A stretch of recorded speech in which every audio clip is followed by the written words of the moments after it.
real basic, simple stuff, Ryan. But the people need to know, want to know, have to know. Why did you start the Condor Project? Yeah, so I think before we jump into that, I think one good question is to ask, well, what the hell is Yeah, it? that's true. That's actually third on my list. Well, we have a website and a white paper available on the website to talk more about it. And we are very new, just coming out. And it could be easy to say that, oh, well, they're just another online stock trading platform. But I'd like to make sure that everybody sees why I believe we're different. And that has to do with the fact of who we're focusing on. In our consumer group, what we really want to do is to try to help out through the investment system in the United States, particularly the stock market, lower and middle income class families and households, working people. And I think a lot of people will go on there and say, well, there's lots of places that say that. How are you different? And I think the data bears out pretty well, especially if you read our white paper, that those places I don't think are really helping this underserved group of people. And so what we're trying to do is create a platform that provides people not only with the opportunity to just trade some assets with no or low commissions, but to also give them the tools to make the correct financial decisions, whether that's with us or other routes like paying off debt or credit cards or however that is, but to provide them with the tools to communicate that to them. Some of these tools have been around for a long time and aren't that hard to implement. And yet no one else really does this. So most platforms, what they'll do is they will just simply say, okay, well, we'll provide you commission-free trades, but encourage you to scale up, like say, okay, pay a little bit more, try to upsell you, pay a little bit more, and what we'll do is we'll give you some proprietary tools. You don't know what they are, or we'll give you access to more complex trades that you don't really know or understand, or we'll give you some consultation, stuff like this. And our goal is to try to provide these tools, at least the ones that are state of the art right now, we would like to do for free or as at low a cost as possible, even if that means we lose money in doing that. And then we also want to meet our consumers, our clients, where they're at in terms of how active they want to be, both in terms of managing their portfolio as well as learning about the market and learning about their portfolio and really digging into the data. We want to create a rapport with these folks by being as transparent as possible, recording, aspects of our meetings, working with nonprofits to provide the right educational levels. And sometimes you might start off with, I only want to know a little bit, but eventually you might want to learn more. And to try to provide that in an unbiased way by going through third-party nonprofits instead of us, peddling our own information. We also want to be as transparent as possible by providing our code and what we're doing completely online for those that are technically interested in what we're doing and even doing it themselves. And so we're trying to meet our consumer group where they're at. And the thing with me of why this is important is that, and why I wanted to be a part of this is that, yeah, I'm from a corporate background and I've done well. And I could say, argue that I was on a fast track, but I just never really felt like I was serving any kind of purpose, that I was really making an impact in people's lives. Every time I took a step up a rung, the ladder, I just felt more and more disconnected from making any kind of meaningful impact, caring about what I was doing, and it just ate away at me. I'm not a saint. I'm not a martyr. In fact, sometimes I joke that, it's kind of the opposite. It's almost out of vengeance, right? I've made this joke before. And it is true that the more I read and the older I get, the more I see, and I think the data bears this out, working people, underserved groups, basically getting screwed over, being kept out of the market or even taken advantage of. And I just get madder and madder when I see this. And so we wanted to try to make an impact in this place. I've tried small businesses, I've tried local politics, I've tried research, but I've never really felt like that's made a dent. And I do want to be the kind of person who does work that's trying to make a dent in the universe, in the world, in people's lives. Um, so that's kind of my selfish reasons for doing this. And the interesting thing here is that the US market, and why go there first for this, is that it's got two unique things. One is, I think we can all agree, at least every working person can agree, there are a lot of challenges in the market. Like I had mentioned before, people getting basically screwed over. We have a lot of questions about who's running our institutions, even new startups. Are they coming out just to make a bunch of money, or are they actually trying to help people?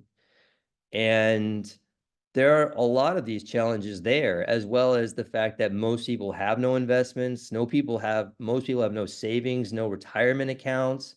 I mean, these are huge problems. Can't get out from underneath credit card debt or student loan debt.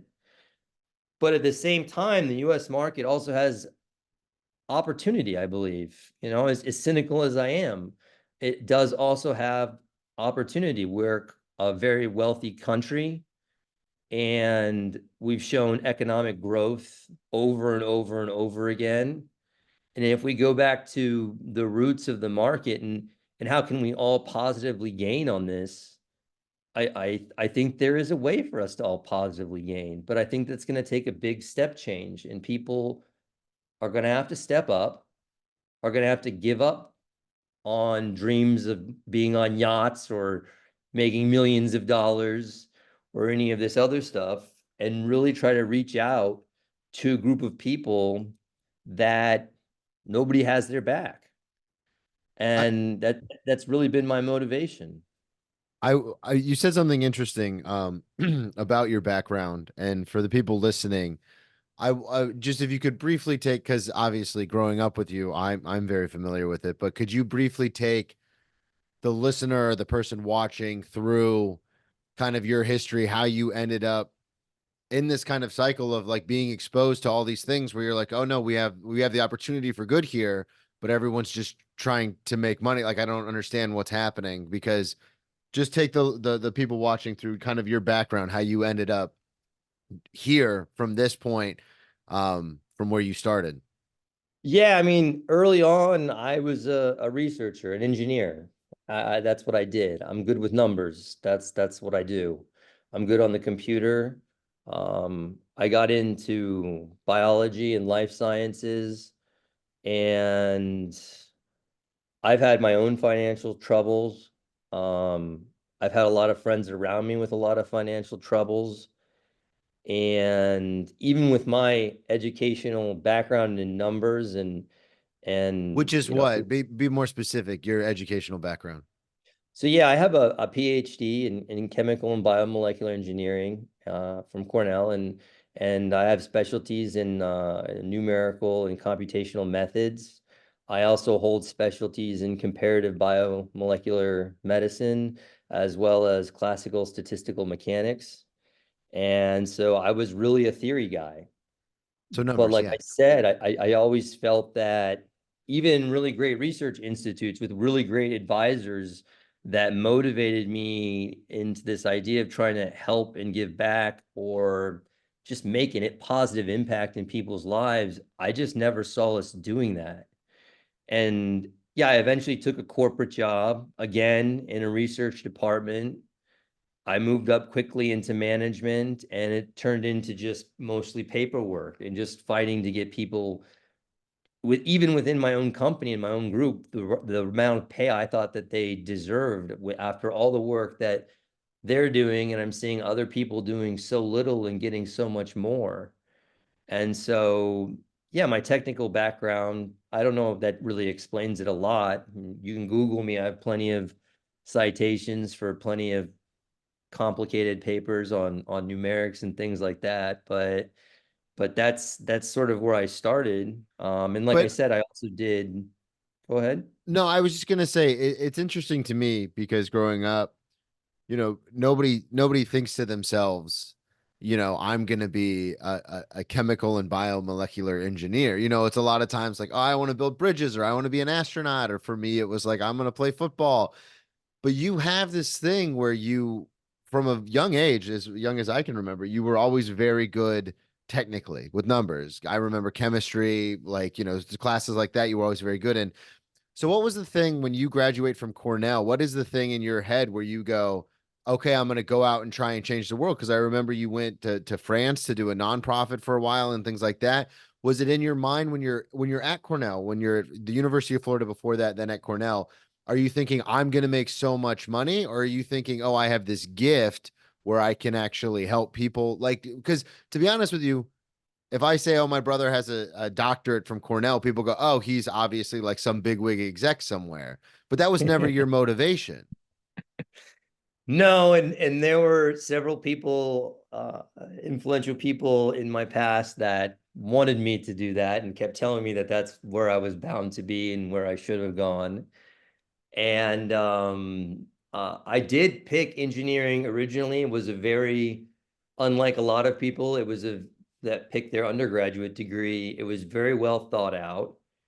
It wasn't to be a philanthropist, and it wasn't to be a billionaire either. It was because it was a place where someone with a strong technical background was almost guaranteed to make a good salary and, decent salary. And I thought that that was the most important thing to secure financial future, especially in the US with healthcare and us worrying that Social Security wouldn't be there for when we retired and all the strain it can cause on personal relationships when you don't have a lot of money. Mm-hmm. And so it wasn't to be a big wig, but it was a thought out decision to apply a skill set I knew that I had that a lot of people didn't, that could almost guarantee me a path to, well, what a lot of people would call a lot of money, but in Financial our, security. Yeah. yeah, financial security. And like I said, I never meant to go into research. It was supposed to be immediately into industry, but I had some great advisors. I had some great experience through co-op opportunities, internships along the way in undergrad. And the research part of it just got to me. I felt like I could make, well, one, I enjoy it more. And two, I felt I could make a bigger difference that way, not financially. And then I worked for a nonprofit, a really great nonprofit research institute. And like I said, I had really great advisors, but I still felt that we were miles away from really making an impact, a meaningful impact on people's lives.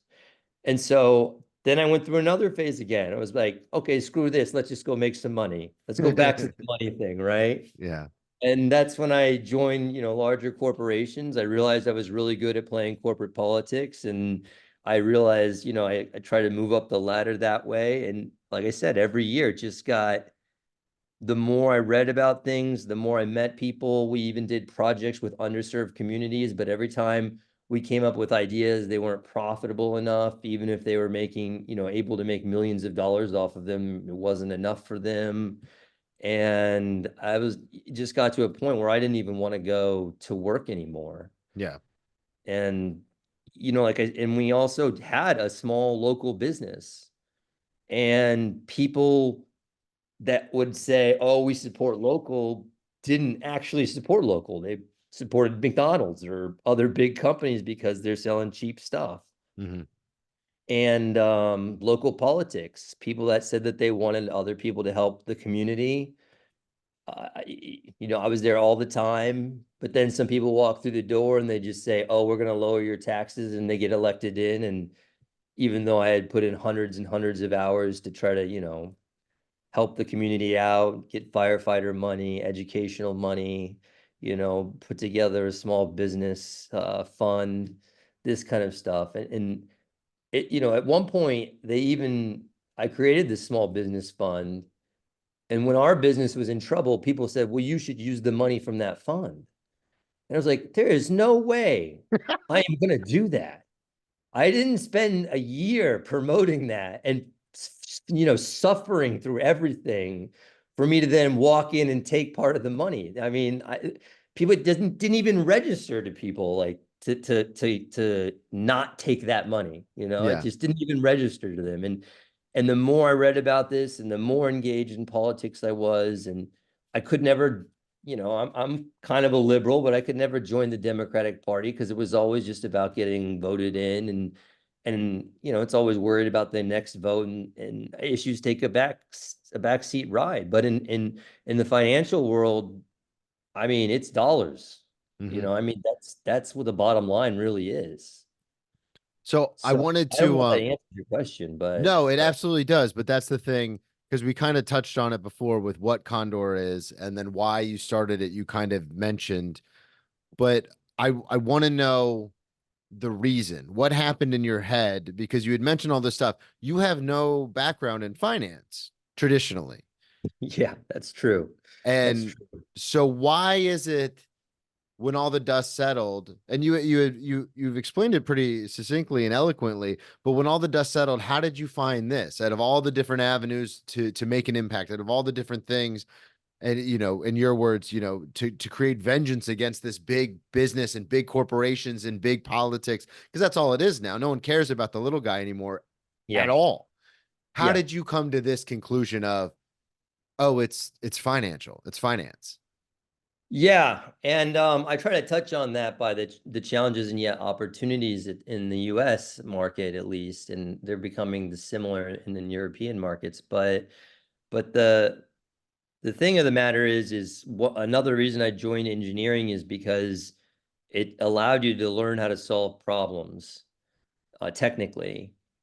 And a lot of engineers went on to be doctors. Like I said, I did a lot of biology. A lot of engineers went on to do a lot of different things. I have a lawyer friend, and he said the engineers in his class were, the best in the class, even though they didn't study law for their, bachelor's. And I get onto these platforms thinking, I'm looking at my IRAs and my 401ks, and they're making like no money. I see that I have to read through like stacks of information to try to figure out where my money is going. I go into some of these online platforms to try to make some of my own small trades. And I'm like, it can't be this difficult to provide reasonable service. I mean, is it really just a guessing game? Are people really just out there just guessing? And or it's there's a lot of speculation, sure. And then there's a lot of other people who leverage the resources they have to gain an advantage, whether that's through lawyers or other systems. That's a different story. But for me, I'm online, and I realize that this can't be that hard. And so I just start doing some research like I do. I'm a researcher. And I'm like, why are these tools not available for everybody? And why? And we worked a lot on cancer research. And a big part of what we did was collect tremendous amounts of data and then try to distill it down to people who didn't know anything about data science, and be able to offer them the education and the way of looking at the data that made sense to them. And I just am looking through all of this stuff, and I was like, these algorithms are nothing compared to some of the things we worked on. Why are Hmm. they not free for people to use? Why are there no resources out there like that? And then I start to think I'm crazy, and I look and I'm like, the S&P 500 does better all the time, but yet hedge funds are returning almost nothing. New startups are returning almost nothing for their people. And so I called up some friends that are financial advisors, and they're like, yeah, that's pretty much it. It's pretty much They're like, yeah, we pretty much put most of our money in these very, very safe funds using these very simple tools that are available to this group of people that know how to program and do data analytics. And then the rest is gambling. And you can gamble in the stock market because cap gains is 15% taxes versus if I go to the casino, then it's 35% taxes. Yeah. But the real epiphany came to me is I'm just reading through these papers and I'm just telling myself, it can't be that hard. Of course, I have a tendency to do that. Yeah. My wife will tell you I have a tendency to believe that. But like I said, I followed up on it with some other researchers and some other financial advisors, hedge fund managers, and they all basically agreed with me. It's like it's a secret that's not kept. I mean, it's a very well kept but very well known secret Hmm. that these people are making money somehow, but the system just seems so complicated. And it really isn't. Not if you want to make just, decent mid to long-term investments. It really isn't that complicated. And so I really felt that here's an opportunity. And I couldn't believe it. The more research I did, the more platforms I looked at, the more all of everything I looked at, that this wasn't being done already. I didn't understand it. So that was the epiphany, was me, trying to find something meaningful to do with my life, at the same time trying to manage what I had left in finances, and then just realizing that the financial tools that are available, are trivial, and yet the research is there and the ability to put them online is there. So So that was then really an epiphany for me. that's awesome. You just took it amongst yourself. You're like, I'll just do it. Well, no one else was doing it. And what I've seen is, I mean, at the end of the day, people are relying on their 401ks and their IRAs and things like that, which are investments, in order to retire. And in the United States, we are, Social Security is becoming more and more questionable. And a lot of people say, oh, well, people should just be smart enough to be trusted on how to use their money. Well, how can you do that if you don't give them the tools to do that? Absolutely. And they're there. That's the mind-blowing part, is they're there. They've been there for 40 years. Do you think it's advantageous for a lot of these bigger companies as far as investments and things like that? Do you think it benefits them for the people not to know? Oh, of course. Of course. Yeah. You want them to use their proprietary algorithms. A lot of people, it might seem like it's, oh, we win when you win, but a lot of firms make money off of volume trade. So it doesn't really matter how much you're trading for, just so long as you're trading lots of volume. So they try to encourage you to trade often instead of holding a long-term portfolio. And they want to make it sound complicated because their jobs depend on the fact that they know it and you don't. Yeah. And as an engineer, I've never run into a problem where it's like, okay, fine, you know it and I don't. I mean, ask my medical doctors. I argue with them like crazy about everything, Yeah. So I don't believe in that. And I wanted a chance to bring that to other people. And I go back to the team, and I've said this before too, but I might be good at numbers. I may have some background in product research and consumer research, trying to understand what products people buy. And I can do all of that in the programming, but I can't do, it's hard for me to communicate out to everybody. Sometimes it's hard for me to simplify things down. And then there's also a lot of other aspects of this to really truly reach our consumer groups. And the rest of the team has so many different skill sets to help us reach people. That's the other part of this. The technical part is fascinatingly easy. The difficult part is just reaching this underserved group and showing them that it's not that complicated, and trying to, really, the hard thing is prove to them that we're on their side. Yeah. We're trying to help you. We really are. We're not just saying that to say that, gaining that trust, meeting them where they're at, and providing them with the information that, not what we think they need, but what they need. I Yeah. mean, to do certain deals, you actually have to have, they require you to have these massive corporations that have like $200 billion in capital and stuff like this. And there are reasons for that, but they're mostly just to keep people out. That's it.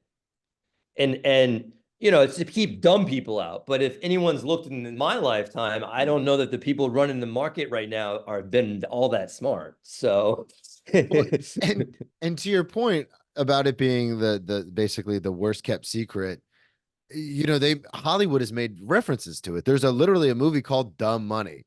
There's The Wolf of Wall Street where Matthew McConaughey was like, no, no, no, it's not about making your clients money. It's about just moving money from one place to another place. yeah, And so it's like a very, like you said, it's a poorly kept secret where it's like, oh, none of these people care. Yet time and again, in situations I'm in, working a regular job at a restaurant and being around people who have, disposable income, but they're not overly wealthy, or you wouldn't label them as like upper class, but they still have like money they want to invest. A lot of them think like, oh, this isn't, I'm not, the stock market's not made for me. It's not for correct. me. It's for people Yeah, who have executive or VP before their name or this or yeah, that. And that was the thing that kind of drove me in this was, living in New York, I work with a lot of first generation or newly to America immigrants and stuff, and they just don't know. They don't know what to do with the money. They keep a lot of my friends at work keep their money like in their mattress, and yeah. I'm like, We that's actually not. keep some in the house too. but Yeah, yeah. No, I but it, completely understand. so that's what really drew me to the project was it was like, no, I don't. We don't like the big wigs have their people. It's like this is Yeah, for everybody else. yeah, yeah, Which exactly. the trust factor is the thing that's going to be the The hardest. trust factor is going to be big, and we need to show people that it's not this big mysterious thing, right? People have created all of these very complex trades and tried to, do day trading and all of these other things. But if you want a nice, solid investment portfolio to mid to long range, those tools do exist. It's just there's no reason someone would want you to do that. Yeah. There's no reason. There's no reason.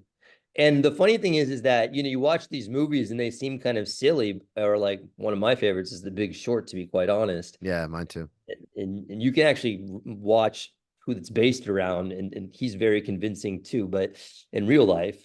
But the funny thing is that a lot of aspects of these movies are not wrong. Yeah. They're literally not wrong. And it didn't go away in the 80s. I mean, it's still there. And at the moment the market crashed, what happened? The US people bailed out the big banks. They gave themselves huge salaries, bonuses, I mean, the CEOs fired everybody else. And then they reformed Congress for, reduction in, they lobbied Congress for a reduction in regulation. So it had no impact. And they're doing the exact same thing they are now. They make money by essentially just borrowing and borrowing and borrowing more money from us. Hmm. And then when shit hits the fan and they can't pay their bills, we end up paying for it anyways through our Yeah. taxes. Yeah. It's the whole system's messed up, but that's what we're going to fix. That's what we're going to fix here at Condor. Yeah. Yeah. We just need to, that's why I'm here. I mean, and the key is, like you said, we got to gain people's trust, and we're going to do that through transparency and providing them with good, sound tools. And if things aren't right for them, we have no problem saying, well, we just can't take your business. We don't think you're at a point to invest right now. And not Yeah. a, there are very few people and companies in the world that will say that about their products. Like, you'd probably be just as good with that product over there. Yeah. Well, and also the educational aspect, and this is the last thing we'll talk about, but the educational aspect is very important where not only saying, hey, we don't think this product is for you, but explaining why. Hey, you're paying 28% interest on a credit card. This 6% you're getting back in the long term, that doesn't make any sense. Like, pay the credit card first, Yeah. which is Yeah. something, to be honest with you, I was doing. Like, before you and I and the team got together and we started having our regular meetings, I was putting money into an Acorns investment account while I still had this outstanding debt on some credit cards. And just because in the United States, we're not taught a lot of that kind of stuff. So it was so interesting, the fact that it was just like, you were like, why would you're paying 28. And for you, obviously being very analytically minded, you were just like, the numbers don't make sense. Why are you doing that? And I was Yeah. like, Yeah. but I have investments. And you're like, that But big doesn't matter. businesses doesn't make money from you saving it or investing in it. Yeah. They make money from you spending it. They Mhm. don't mind credit card debt going through the roof and having just massive credit defaults everywhere. Yeah. So long as you just keep moving that money through the system. But yeah, we're trying to just explain that to people in a very non-condescending way where we meet them where they're at, we show them with actual data, and we show them in a way that we think they'll be able to understand. And if they want to dig in more technically, they can. Perfect. Well, this was great. Thank you, Ryan. Yeah, I appreciate it. Thanks, Brennan. Of course. I'll talk to you soon.